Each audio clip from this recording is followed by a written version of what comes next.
I always start off the show, okay, with celebrity news. Child. You know, everyone's having a podcast nowadays, and they done gave this nut here a full-blown podcast in prison called Collect Call. And he already being messy, okay? Really, really messy. This man done called out Akon. Akon chilling. Akon trying to bring lights in the whole city to Africa for us to come and congregate and make money. And you sitting up here trying to defame this man's character. Let me tell you something. Suge Knight, he made an audacious claim about Akon, talking about Akon was raping underage girls in the studio. Wow. No. And Akon is mad about it, as he should, okay? Akon said you a god doggone lie and the truth ain't in you. He said these claims are false, okay? Now we know his brother, he was schemed up with the state and all that, but that's another story for another day. But Akon said you was a lie. This is slander. This is not what I do. He said I'm making this very clear, crystal clear, that I absolutely deny all claims. Okay, they're false and they're disgusting, and Suge Knight need to be unplugged with this Collect Call foolishness. Akon said, I never called, received, or had any contact with Suge Knight since he has been incarcerated. Now, the gag is they were doing business together, okay, and was sharing a manager when Suge Knight was in these streets. And it was a debacle and a big old showdown that happened, and therefore it has to be some type of vendetta that Suge Knight still have against Akon, because you know he the man and what he says goes, and what you not gonna do is defy him. Okay? That's not what you're gonna do. The whole death row know that. You will be on death row messing around with death row. Okay? So, child, baby. Akon said, you know what? Since you want to play games, I'm gonna have my lawyer get involved in this. Because see, what you're not gonna do is defame me. We not gonna do that. So we're gonna see where this goes. Akon said it's unfortunate that he has to defend himself from these lies, and he will be involving, like I say, his legal team and filing a defamation lawsuit against Suge Knight. And yeah, I'm just waiting to see what other buffoonery that this man decides to talk about on his Collect Calls podcast. Okay, because baby, Suge, please. Okay. What we're trying to figure out the truth about is Tupac. 27 years later, you still ain't opening your mouth. We know you about the streets, but you're opening up your mouth about everything else. Now, you know Keefy D has been arrested for the murder of Tupac, and they asked Suge. He said, oh, he won now. Tupac rolling around. But like Napoleon said, if you know who Napoleon is, he ran with Tupac, and he said, you know what, even if Tupac was alive and survived this, like he survived the previous shooting before, because he know it's streets and the whole situation that went down, he wouldn't even have involved the police. It's just not in his nature to do. So even though he knew who killed him, you know, he did have an opportunity to give that information when he was, you know, before he passed away, and he decided not to talk to the detectives, you know what I'm saying? So when it's street, and, you know, real gangsters do what real gangsters do. Yeah. Yeah. Moving right along, it's been some gangster behaviors happening in Atlanta, because everybody is mad at Keith Lee. Now, if you don't know, this past weekend, you know, Keith Lee is a food critic, and he goes around to different restaurants and give his opinion on the service, customer service skills, and just the overall experience when he goes to order food, which is super dope. That's how he got popular. He has millions and millions of followers. And this weekend was the One Music Fest, and so him and his family was out there, and he visited multiple of high yielding restaurants that we know of, like Milk and Honey, Old Lady Gang, and it was just a lot of buffoonery that was going on, as far as the people of Atlanta feeling like, how dare you? Like Milk and Honey, the owner was like, look, you know, let me let y'all hear a little bit. My family are in Atlanta, and currently we are at the Real Milk and Honey. I got it. Let's try it and rate it 1 through 10. As you can see, I don't have any bags in my hands. We are at the Real Milk and Honey on Main Street in College Park. Before we came, we attempted to call our order in. We were greeted with an automatic message that said they do not take call-in orders. The automatic message said the only way you can do pickup is through DoorDash. We went through DoorDash, they was closed. But online, it said they closed at 5 o'clock. We went on DoorDash at 4 o'clock. But we were already here, so we just went inside. I stayed in the car and my family went in and they told them they were closed early for deep cleaning. Yet the door is wide open and it's people still going in and grabbing their orders. Now we have no idea if those people ordered beforehand or what the case is. Also, the people who relayed this message, my family said were really nice. It's just the rules. And so far being in Atlanta, I found some places do have unique rules. Still giving grace by saying unique rules. So he gonna be honest. This is what fruit critics do. They're gonna be honest regardless of the fact. And you know it's a stigma when it comes to black restaurants about how the customer service for African American restaurants just suck. And then the wait is long. And then they run out of everything. And so on and so forth. He is very honest in his reviews, and that's what I love about him, you know. And then he tried to be discreet, right? Because he doesn't want any favoritism as well with people knowing who he is to try to give him immaculate service. So he'll have like his family member or someone in his camp kind of do and they get the food and bring it back to him, and then he eats it in the car and does, you know, the review. So the owner of Milk and Honey was shaded Honey and felt threatened and just went in for the kill on Keith Lee. And then had the nerve to say, oh, you don't go to a restaurant for customer service, you go to a restaurant to eat. Then he had to eat them words and double back and apologize to Keith Lee because everyone's like, wait a minute, let it make sense. What do you mean? Yes, we go to a restaurant for the food, but also we are looking for great service. Like, people work hard for their money, you know, and with all this inflation, we would rather cook at home, but on some days, child, we want to go out with our men, our girls, and have a good time and eat good and get good service from our people. When we try to support, okay, yes, that's what we are looking for, okay. And he also went to Old Lady Gang, and it wasn't really pretty with the Old Lady Gang either, okay. And this is what Kandi had to say. Hey guys, what's up? It's your girl Kandi, and I'm about to speak on it. No, I'm joking. I'm not about to speak on it. I really just wanted to say I do appreciate Keith Lee for stopping by our restaurant and trying to show us love. It is very unfortunate that we couldn't serve him and his family. We would have loved to, okay? But he's right. We don't take to-go orders on the weekends, and the simple reason is because we do love and appreciate the people who come and support our restaurant.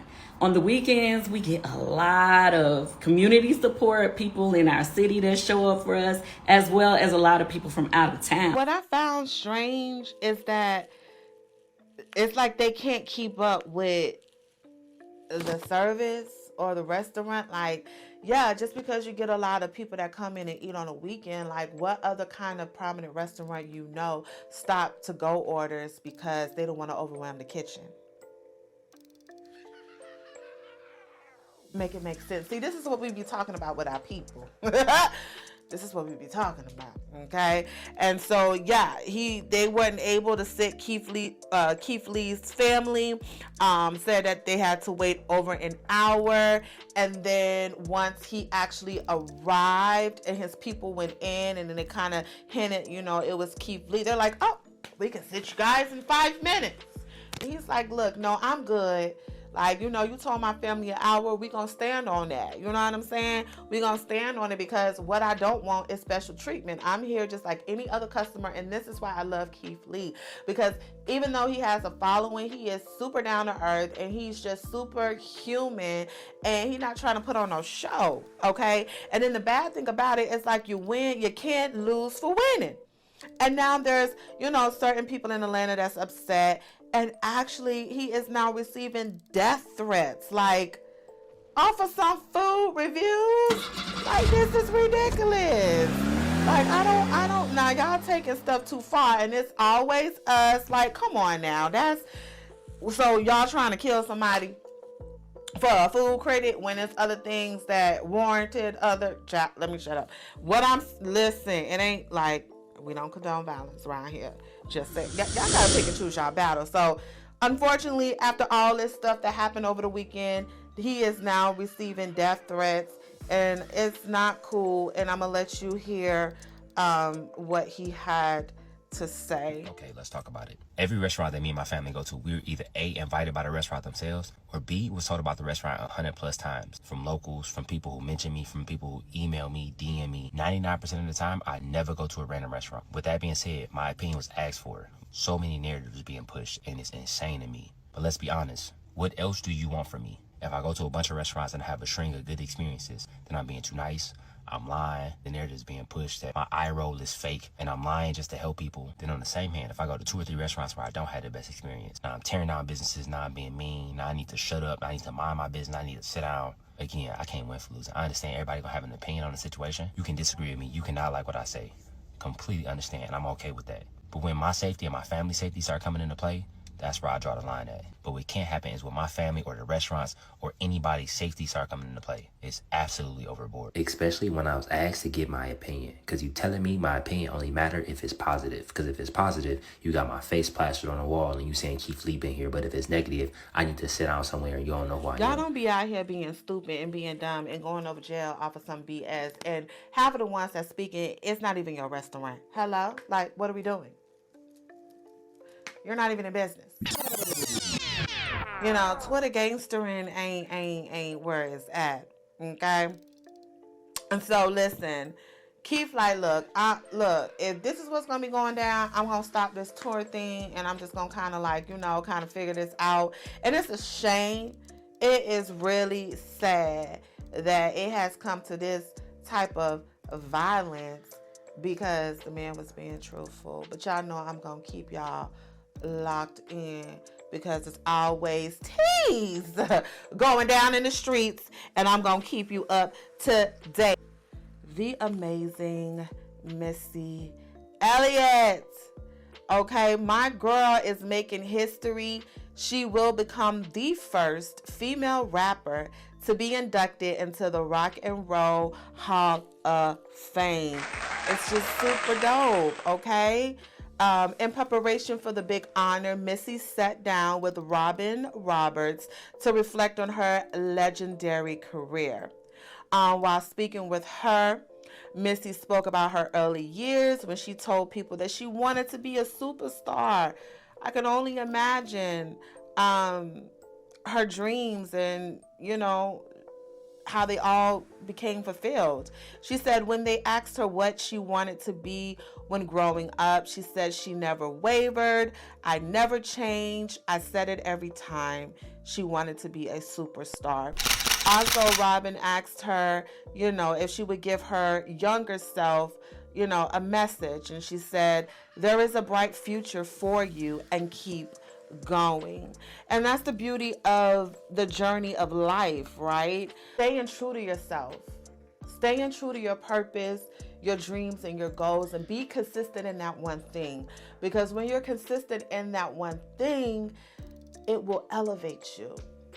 I learned a long time ago, the smarts, the ones who made it say, baby, you got to put down the plan B and C, okay?